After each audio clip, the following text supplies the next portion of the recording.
各位观众朋友好，我们一起来关心台风的最新动态。首先，先带大家来看一下科罗莎目前的动态哦。来看一下科罗莎的云图啊，可以看到科罗莎的这个云量涵盖范围相当的广哦，是今年到目前为止最大的一个台风哦。暴风半径有高达300公里哦，而且看到它的台风也相当的清晰可见，可以知道它的结构相当的完整扎实哦。我们来看一下台风的最新动态。目前台湾已经整个笼罩在台湾的7级风暴风半径里面了，尤其这个台风的这个移动速度啊。比较缓慢一点，只有每小时14公里而已，持续往西北边来移动哦。预计在明天上午的时候呢，这个台风眼才有可能从台湾的东北部来登陆哦。那么也有可能是一个不登陆的情况，不过其实影响差别不大，因为整个台风的南半边都会笼罩在台湾的这个范围里面哦，会造成一个风大雨大的一个情形哦。尤其是中部以北的这个观众朋友要特别的留意，预计要到明天的晚上啊，或者到这个礼拜一的上午啊，台湾才会完全的脱离台风的暴风半径。但是呢，这个受到这个台风外围环流的影响，可能还是会有一些降雨的情况哦。我们来看一下，在风速的部分，今天上午呢，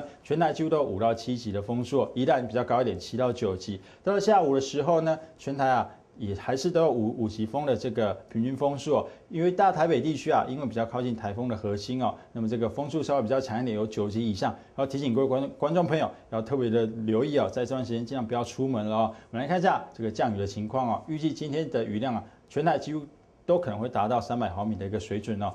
北部跟东北部的山区比较高一点，可能会达到600到900毫米哦，相当的高哦。那么也由于这个降雨量比较多一点哦，水都会比较浑浊一点。我们来看一下浑浊的指数哦，可以看到在这个苗栗以北一直到东部的花莲啊，都是相当的浑浊的。中部跟台东是微黄的哦。要提醒各位观众朋友，如果要饮用水之前，最好先把水静置一段时间，让这个比较污染物稍微沉淀一下哦。